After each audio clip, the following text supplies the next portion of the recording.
जय हिंद मेरे प्यारे साथियों, स्वागत है आपका हमारे यूट्यूब चैनल में। सो गाइस, आज के इस वीडियो में हम बिहार एसएससी इंटर लेवल भर्ती 2023 से संबंधित हम रीजनिंग के कुछ महत्वपूर्ण प्रश्न करेंगे जो आपके एग्जाम के पॉइंट ऑफ व्यू से बहुत ही ज़्यादा महत्वपूर्ण होंगे।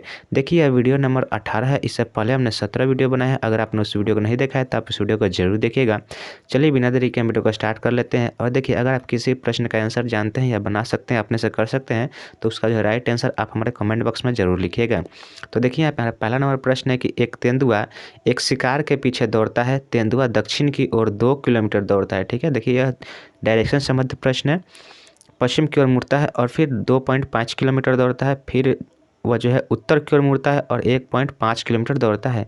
देखिए, अब इसमें सवाल को देखिए कैसे सॉल्व किया जाता है। तो यह एक मान लीजिए मिड पॉइंट है, तो इसके ऊपर क्या आता है, उत्तर होता है, इसके नीचे दक्षिण होता है, इसके जो है बाएं दाएं जो है क्या होता है, पूरब होता है, और इसके बाएं जो है पश्चिम होता है। ठीक है, तो देखिए यहाँ पे क्वेश्चन में बोल रहा है कि तेंदुआ जो है दक्षिण की ओर 2 किलोमीटर चलता है। तो यहाँ से जो दक्षिण की ओर आपका इधर होगा और यह कितना चलता है, तो 2 किलोमीटर चलता है। ठीक है, उसके बाद देखिए बोल रहा है कि पश्चिम की ओर मुड़ता है और 2.5 किलोमीटर दौड़ता है। ठीक है, तो यहाँ से आपका पश्चिम इस साइड में होगा और इस साइड चलकर कितना दौड़ता है, तो 2.5 किलोमीटर दौड़ता है। ठीक है, उसके बाद बोल रहा है कि फिर जो है उत्तर दिशा की ओर मुड़ता है और 1.5 किलोमीटर दौड़ता है। तो देखिए, उत्तर दिशा की ओर मुड़ा और 1.5 किलोमीटर दौड़ा। ठीक है, 1.5 किलोमीटर।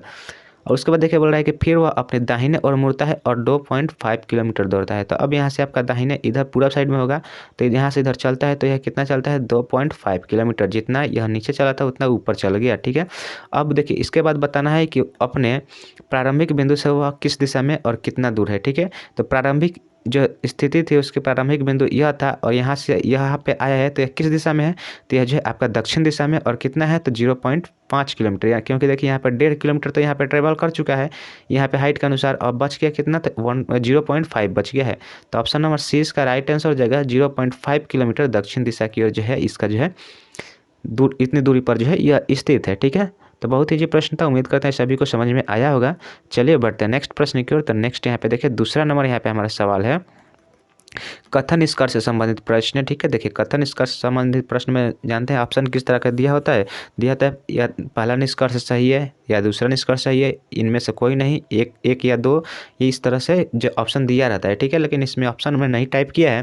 देखिए क्वेश्चन क्या बोल रहा है कथन में कि कोई मेडल ट्रॉफी नहीं है। तो देखिए वेन डायग्राम से ही आप इस तरह के सवाल को, कथन निष्कर्ष सवाल को सॉल्व किया जाता है। तो देखिए बोल रहा है कोई भी मेडल, ठीक है, यह मेडल है, कोई भी मेडल क्या है, ट्रॉफी नहीं है। ठीक है, ये आपका ट्रॉफी हो गया। ठीक है, कोई भी मेडल ट्रॉफी नहीं है। उसके बाद कोई भी बैज मेडल नहीं है। ठीक है, कोई भी बैज, ये आपका क्या हो गया, बैज हो गया। और कोई भी बैज मेडल नहीं है। ठीक है, अब देखिए क्वेश्चन बोल रहा है कि सभी ट्रॉफी बैज है, सभी ट्रॉफी बैज है, नहीं है। ठीक है, क्योंकि इन दोनों तीनों जो है अलग अलग में है, तो यह नहीं होगा। ठीक है, उसके बाद बोल रहा है कोई कुछ बैज ट्रॉफी है, कुछ कुछ बैच ट्रॉफी है, कहीं अभी आपको कोई भी संबंध दिख रहा है, नहीं दिख रहा है, तो यह भी गलत हो जाएगा। यानी कि इसका जो निष्कर्ष पहला भी गलत होगा और दूसरा भी गलत होगा। ठीक है, यानी इसके दोनों निष्कर्ष जो है वह गलत होंगे।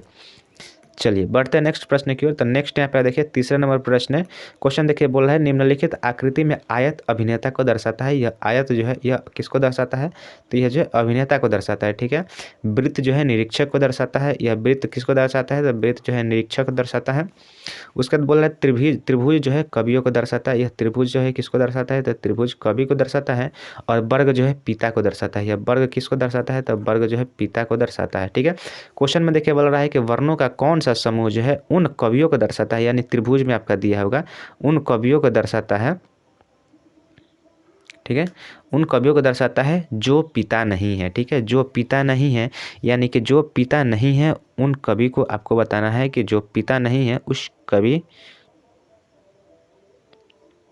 वर्गों के उस समूह में उन कवियों को दर्शाता है जो पिता नहीं है। ठीक है, तो अब यहाँ पे देखिए पिता के रूप में तो आपका यह आयत हो गया था। ठीक है, क्यों, देखिए वर्ग हो गया था, सॉरी, ओहो थोड़ा सा मिस्टेक हुआ है। चलिए अब से यहाँ पे देख लेते हैं आयत। देखिए आयत आपका यह है। ठीक है, यह आयत है और यह आयत जो है यह किसको दर्शाता है, अभिनेता को दर्शाता है। ठीक है, वृत्त आपका यह है, तो वृत्त यह किसको दर्शाता है, तो वृत्त जो है आपका निरीक्षक को दर्शाता है। ठीक है, त्रिभुज जो है किसको दर्शाता है, त्रिभुज कवि को दर्शाता है। और यह जो है यह वर्ग जो है और वर्ग पिता को दर्शाता है, क्योंकि वर्ग के सभी भुजाएं बराबर होती है। उस समय हमने यहाँ पे पिता लिख दिया था और यहाँ पे अभिनेता लिख दिया था, ठीक है, उसके लिए सॉरी। चलिए अब देखिए यहाँ पे जो है क्वेश्चन में देखिए, क्वेश्चन में क्या बोल रहा था, क्वेश्चन में बोल रहा था कि वर्णों का कौन सा समूह जो है उन कवियों को दर्शाता है। कवि आपका यह त्रिभुज वाला है, तो इसको हमने हाईलाइट कर दिया है, जो पिता नहीं है। पिता नहीं है यानी कि इस वर्ग में नहीं होना चाहिए, ठीक है, इस वर्ग वाले लाइन में इसमें नहीं होना चाहिए, तो इसमें नहीं होना चाहिए, कवि में होना चाहिए। तो इसमें जो ई और एफ, यही दो ऐसे जोड़े हैं जो कि कवि है परंतु पिता नहीं है। तो आपका राइट आंसर क्या होगा, एफ ई हो जाएगा, ऑप्शन नंबर बी, ठीक है, ऑप्शन नंबर बी इस क्वेश्चन का बिल्कुल राइट आंसर हो जाएगा। चलिए अब नेक्स्ट यहाँ पे हमारा देखिए चौथा नंबर प्रश्न देखिए क्या बोल रहा है। क्वेश्चन में बोल रहा है कि एक लुप्त संख्या के साथ एक श्रृंखला दी गई है, दिए गए विकल्पों में से सही विकल्प का चयन कीजिए जो श्रृंखला को पूरा करता है, ठीक है, जो श्रृंखला को पूरा करता है हमें वही बताना है, ठीक है। यहाँ पे क्वेश्चन मार्क दिया है, क्वेश्चन मार्क की जगह पे बताना है क्या आएगा। तो देखिए सबसे पहले हमने बताया है कि यहाँ पे जो आप डिफरेंस मेथड सबसे पहले वही प्रयोग किया जाता है।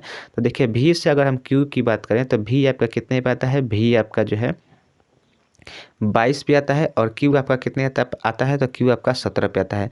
तो 22 से 17 पे आइएगा तो यहाँ पे क्या हुआ है, -5 हुआ है, ठीक है, -5 हुआ है। यहाँ से आप यहाँ पे आते हैं तो यहाँ पे भी क्या हो रहा है, -5 देख रहे हैं, क्योंकि क्यू 17 पे होता है और एल आपका कितने पे होता है, 12 पे होता है। तो यहाँ पे भी क्या -5 हुआ। यहाँ से 12 से यहाँ पे जी कितने पे, 7 पे था, आइएगा तो 12 से 7 पे आइएगा तो यहाँ पे भी क्या हो रहा है, -5 हो रहा है। तो सेम इसके बाद भी क्या कीजिएगा, -5 कीजिएगा, तो जी आपका 7 पे होता है, -5 कीजिएगा तो आपका क्या राइट आंसर आएगा, बी आएगा।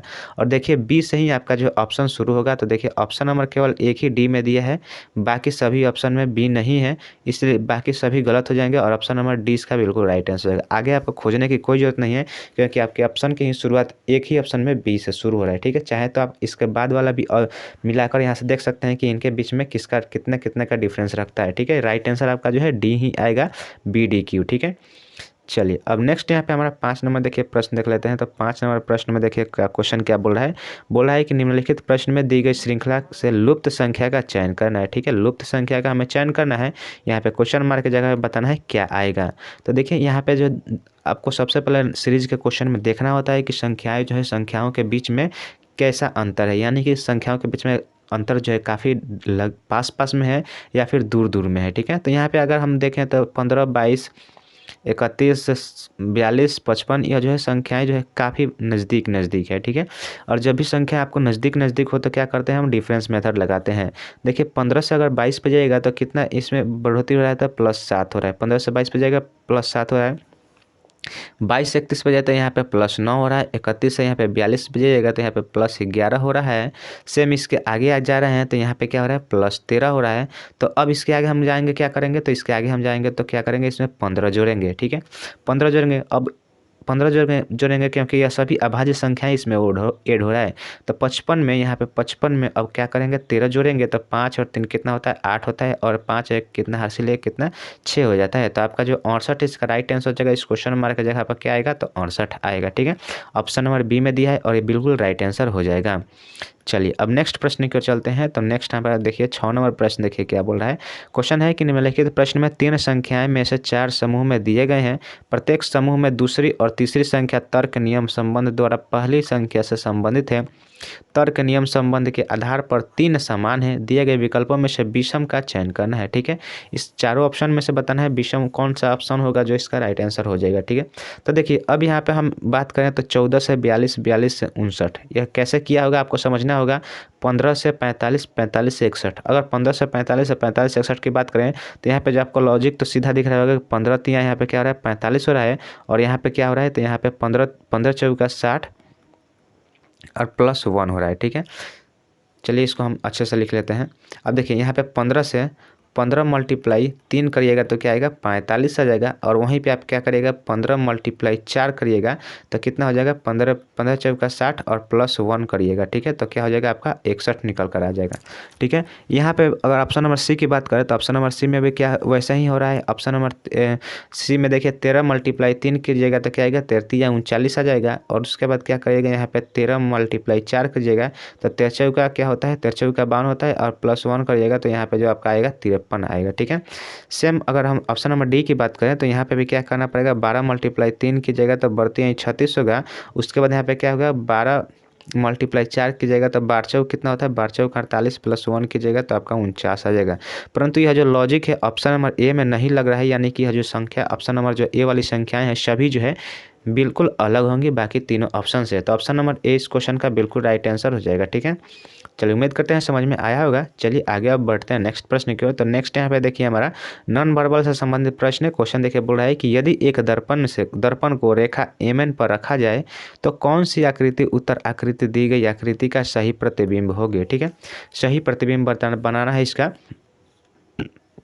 तो यह जो है कैसा प्रतिबिंब है, तो यह दर्पण प्रतिबिंब है। ठीक है, तो इसको हम देखिए कैसे इसको आसानी से बना सकते हैं। आप चाहे तो ऑप्शन से भी इसको काट सकते हैं, परंतु देखिए अब यह देखिए यह जो है यह जो है आपका जो वर्ग है यहाँ पे दर्पण के क्या होगा, पास में ही होगा। ठीक है, यहाँ पे ऐसे पास में होगा।